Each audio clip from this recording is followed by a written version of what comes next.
Hello, welcome back to the channel. In this video, I explain how to use Oberlo or other dropshipping app with Shopify. Oberlo was officially discontinued by Shopify, but you can still easily use other top dropshipping app like Zendrop or Spocket. So to get started, go to the Shopify App Store, search for preferred dropshipping app and click Add App to install it to your Shopify store. So once installed, connect your Shopify account and start browsing product directly within the app. You can import items with one click, customize product titles, description, and the pricing, and then publish them to your Shopify store.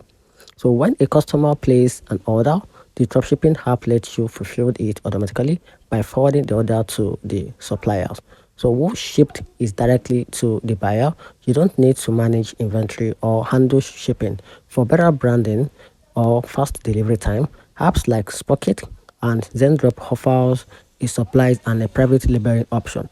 The key to choose an app that fits your niche, price need, and delivery expectation so you can scale your store without managing stores manually. And that's it.